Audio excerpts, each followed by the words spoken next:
Salutations à la communauté, c'est les LDNA, la Ligue de défense noire africaine. En espérant que tout se passe bien pour vous, que vous allez bien, vous et vos familles.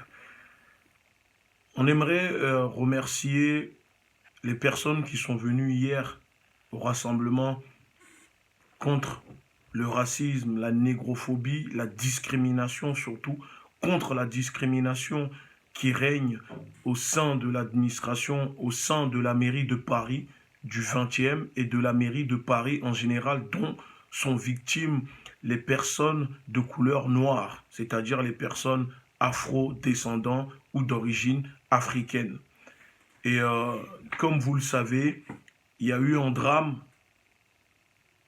qui vient de mettre en lumière les pratiques qui existent au sein de la mairie de Paris envers les personnes de couleur noire, c'est-à-dire les personnes de couleur noire sont discriminées, sont harcelées. Il y a un harcèlement racial mis en place par une mafia au sein de la mairie de Paris envers les personnes de notre communauté.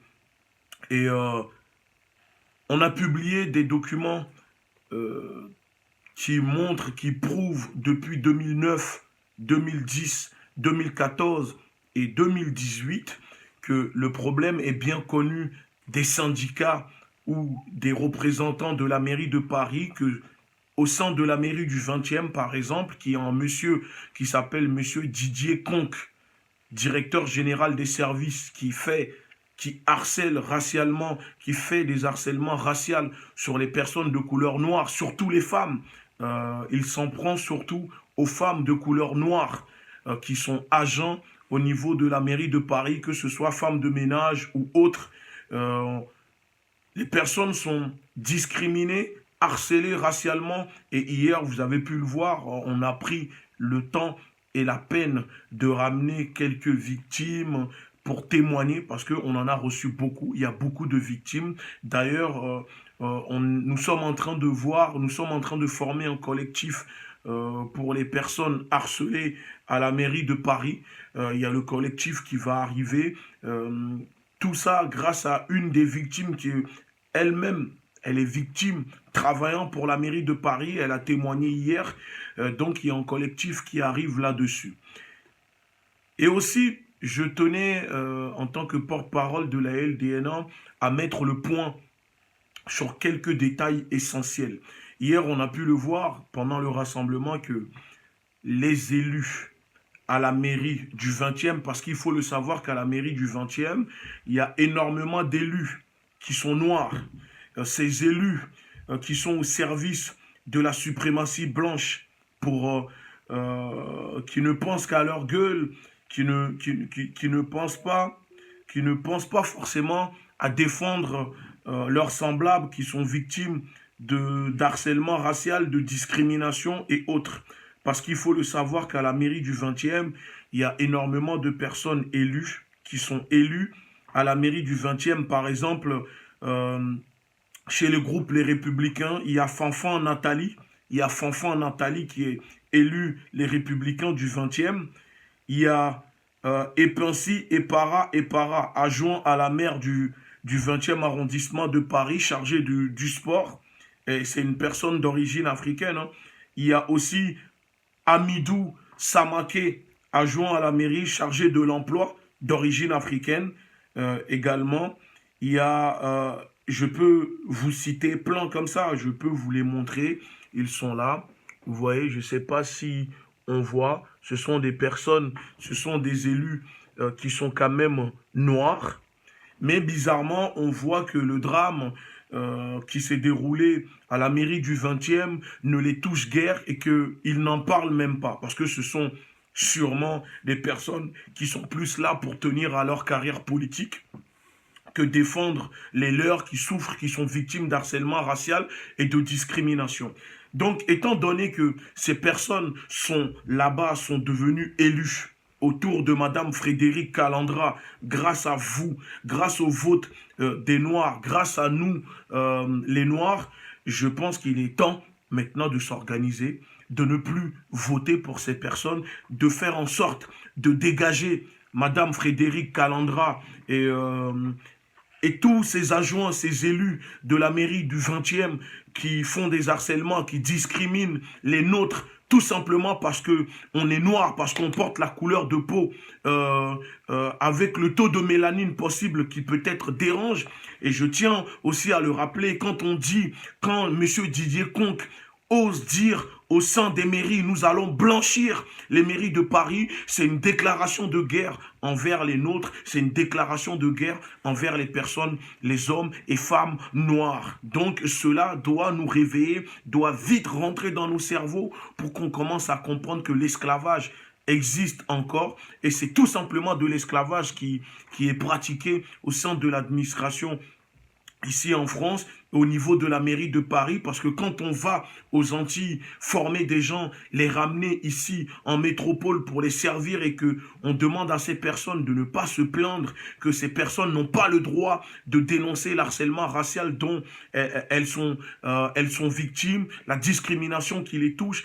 Quand on dit à des femmes que vous êtes noires, grosses et que vous puez, quand on serre la main à des personnes, à des agents qui sont noirs et que tout de suite après, on se lave la main, quand on refuse de s'asseoir pendant les repas autour d'une table où il y a des noirs, ou quand on demande à des noirs, oui mais t'es en esclave, vous êtes des esclaves, tu n'as pas à te plaindre, je pense que cela est grave. Surtout dans le cas de M. Didier Conque, où les choses sont avérées depuis 2009, les syndicats ont fait semblant ou l'ont signalé à la mairie de Paris avec des documents et des preuves à l'appui. La loi du travail et la loi administrative prévoient une suspension de la personne qui est mise en cause, pas parce que la personne est coupable, mais tout simplement pour l'enquête. Et on voit que cette personne, 9 ans après, est toujours en poste à la mairie de Paris du 20e et qu'il continue à faire des victimes.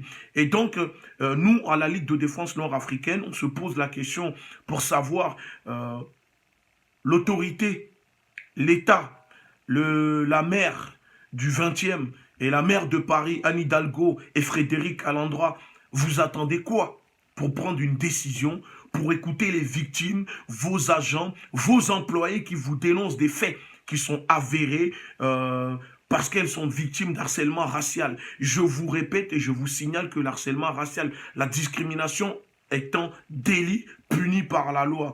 Donc, au lieu de, couvrir vos carrières politiques, essayer de maintenir vos carrières politiques au détriment de la vie humaine parce que nous sommes des Noirs, parce que, je le dis encore une fois, si le problème est connu à la mairie de Paris qu'il y a une discrimination, un harcèlement racial envers les personnes, et femmes et hommes de couleur noire, mais que le problème n'est pas traité, c'est tout simplement parce que ce sont des personnes qui sont noires. Ce sont des femmes, ce sont des hommes, et c'est pour cela que la suprématie blanche, la maire de Paris, la maire du 20e ne se bouscule pas pour régler le problème parce que oui, la vie des Noirs, d'un Noir ne vaut pas celle d'un Blanc. Je suis désolé de le dire, mais si c'était des femmes blanches qui se plaignaient d'harcèlement de leur chef ou qui sont victimes de discrimination, depuis longtemps le problème, on l'aurait déjà réglé le problème. Mais quand c'est des Noirs, il faut les laisser, parce que ce sont des Noirs et que tout ce ils sont bons qu'à nous servir, ils sont bons qu'à être esclaves. Et donc, dorénavant, nous disons non. Stop et stop.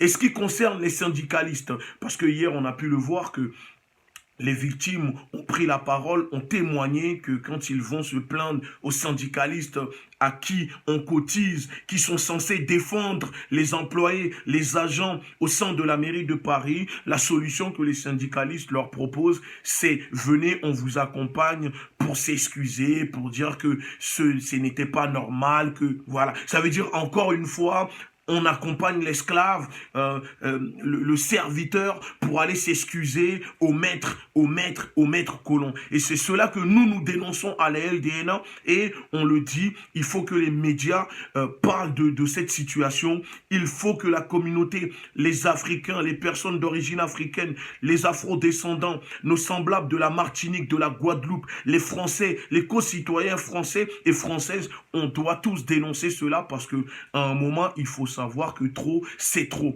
Et donc, nous demandons officiellement que Didier Conk soit suspendu à la mairie de Paris et que les victimes soient respectées, qu'on respecte la dignité des victimes qui sont harcelées racialement, qui sont discriminées, parce qu'au sein de la mairie de Paris, on a les preuves, on est au courant, c'est une mafia qui harcèle les femmes, les hommes de couleur noire, tout simplement parce que ils sont noirs. Et cela est grave, parce que c'est ces personnes qui font tourner la France, c'est grâce à ces agents que la mairie de Paris, la mairie du 20e arrive à tourner, parce que c'est eux, ces femmes de ménage qui nettoient vos saletés que vous laissez derrière vous, dans vos toilettes, dans vos bureaux. Donc la moindre des choses, c'est de respecter nos mamans, c'est de respecter nos papas et c'est de respecter nos sœurs, parce que nous, on ne laissera plus quiconque, même si c'est Didier Conk, harcelé, manquer de respect, humilier les gens de notre communauté. Et si on doit porter l'affaire devant la justice,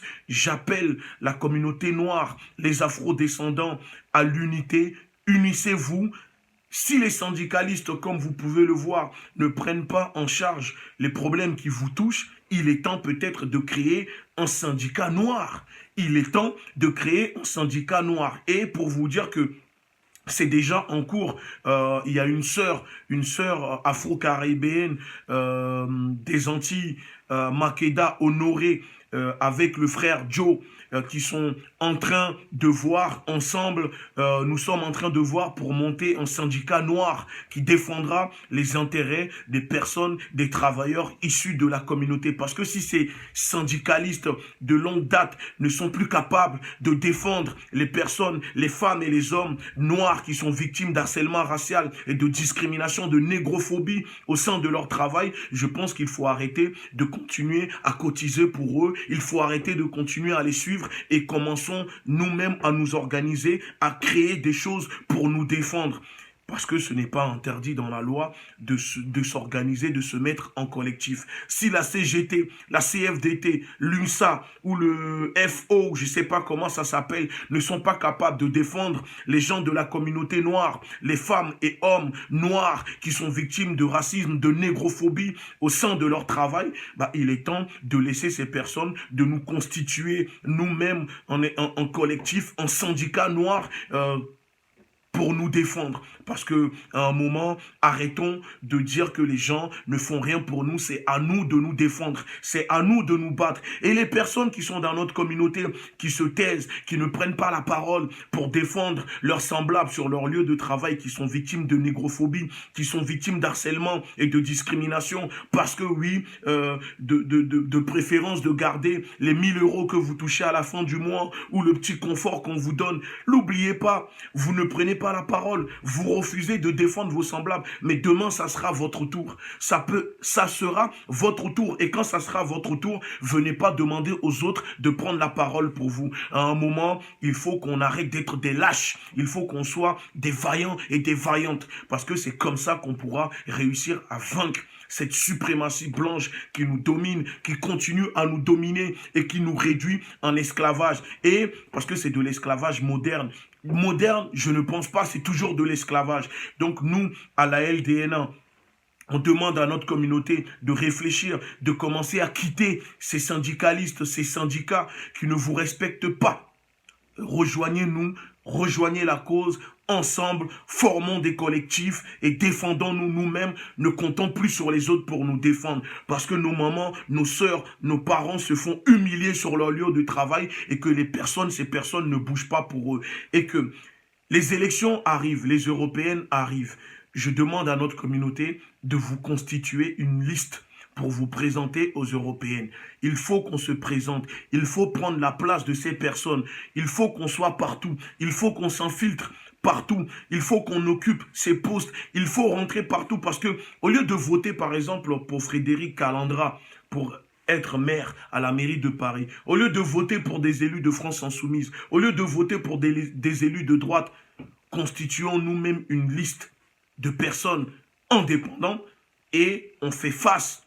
On ira faire face, défier ces élus, ces politiques, ces maires sur leur propre terrain pour leur montrer que la nation on fait partie de la nation et que la nation, c'est nous la nation. Et que si aujourd'hui, eux, ils ont ce qu'ils... Si aujourd'hui, ils sont maires et qu'ils sont à l'hôtel de ville, c'est grâce aux personnes qui font partie de la nation. Et donc, ils sont censés nous respecter, d'accord? Et aujourd'hui, on constate que la déclaration de droits de l'homme a été signée et faite, comment dire, par les hommes, par l'homme blanc. Mais faute de rigueur et faute de discipline, eux-mêmes ont du mal à le respecter.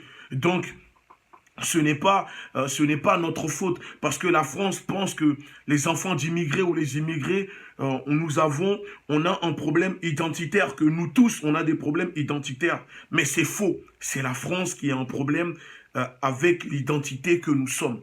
Nous, on n'a pas de problème d'identitaire, c'est la France qui a un problème avec l'identité que nous sommes.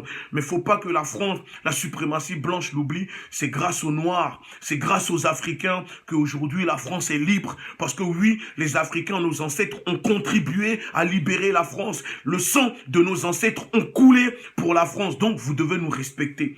On mérite le respect. Et on est aussi chez nous, ici qu'en Afrique, le noir est partout chez lui. Parce que oui, vous avez ramené des noirs. Les noirs ont fait de l'esclavage. Vous les avez humiliés. Vous les avez réduits en esclavage. C'était des hommes libres, des femmes libres, des enfants libres que vous avez réduits en esclavage. Du moment que nos sangs ont coulé pour la France, pour un pays, nous sommes aussi chez nous. Et donc, voilà, parce qu'il ne faut pas l'oublier que les gauchistes ont contribué, ont financé à la criminalisation, à la colonisation des Africains, à réduire les Africains, à créer des génocides sur les Africains. Et je vous laisse imaginer leur rôle dans la déportation des Juifs. On ne va même pas rentrer dans les détails parce que si je commence à rentrer dans les détails, rien que par rapport à la colonisation de ce que les gauchistes, les gens de gauche ont contribué à faire, je pense que la liste est longue.